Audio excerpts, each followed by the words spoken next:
আরে মুনা, তুই এখানে? দোলা, কেমন আছিস তুই? আমি ভালো আছি। তা তুই এখানে কি করছিস?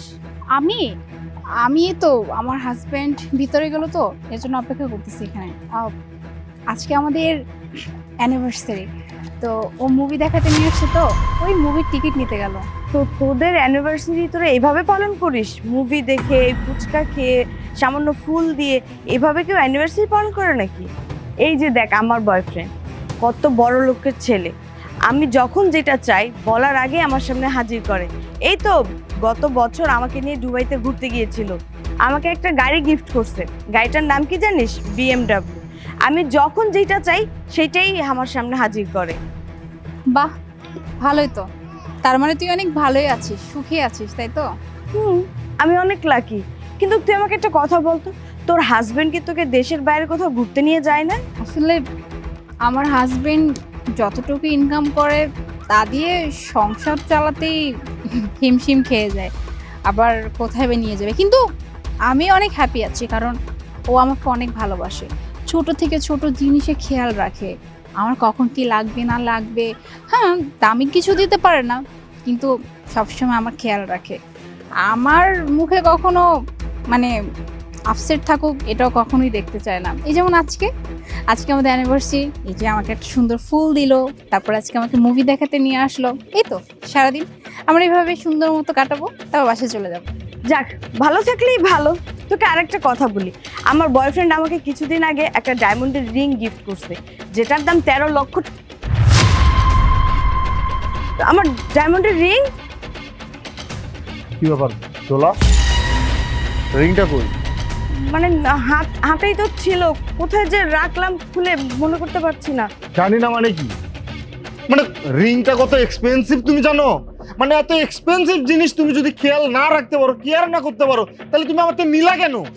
দেখো দোলা, আমি তোমারে বলতেছি 5 মিনিটের ভিতরে রিংটা তুমি বের করো, নাহলে কিন্তু তোমার খবর আছে, বলে দিলাম। কি ব্যাপার দোলা, তোর হাজবেন্ড তোর সাথে এরকম ব্যবহার করে?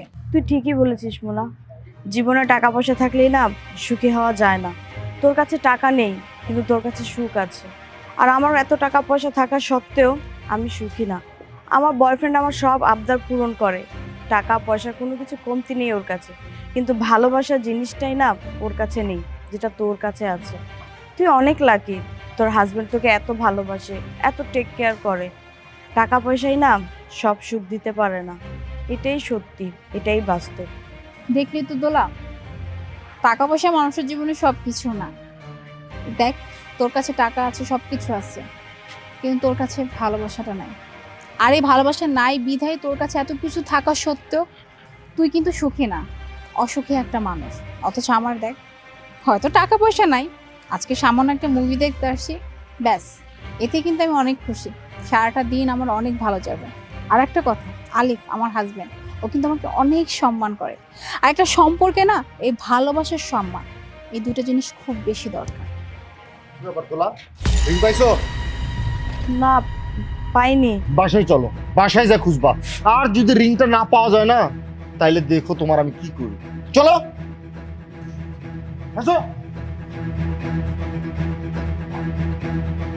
কে ছিল মোনা, তোমার ফ্রেন্ড? আমার কলেজ ফ্রেন্ড। বেশ বড় লোক মনে হচ্ছে।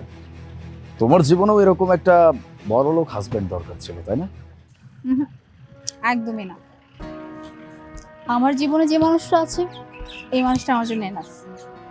আমার বড় লোক যে আমার দরকার নেই। আচ্ছা আলিফ, একটা কথা জিজ্ঞেস করি তোমাকে। ওই যে ওই দিন আমি তোমার ফোনটা যে ফেলে দিয়েছিলাম, তোমার ফোনের ডিসপ্লেটা ভেঙে গেছিল, তুমি আমার উপর রাগ করলে না কেন? কেন বলবো? সামান্য একটা ডিসপ্লেই তো না। দেখো, তুমি আমার জীবনের এমন একজন মানুষ যে মানুষটাকে আমি অনেক বেশি ভালোবাসি। এখন সামান্য একটা ফোনের ডিসপ্লে ভেঙে গেছে, এটার জন্য যদি আমি আমার ভালোবাসার মানুষের মনে কষ্ট দিয়ে কথা বলি, এটা কি খুব একটা ভালো হবে? ফোন তো আমি আরেকটা কিনতে পারবো, নয়তো ডিসপ্লে আমি ঠিক করতে পারবো। কিন্তু আমার ওয়াইফের মনে যদি কোনো প্রকার আঘাত আমি দিয়ে থাকি, এটা কি কোনোভাবে রিপেয়ার করা সম্ভব? That's why. বাহ, আমার হাজবেন্ড তো দেখছি আমার অনেক খেয়াল রাখে। মনে একটু কষ্ট পাবো, তাই ভেবে তার ফোনের ডিসপ্লেটা ভেঙে দিলাম, তার জন্যও বকলো না।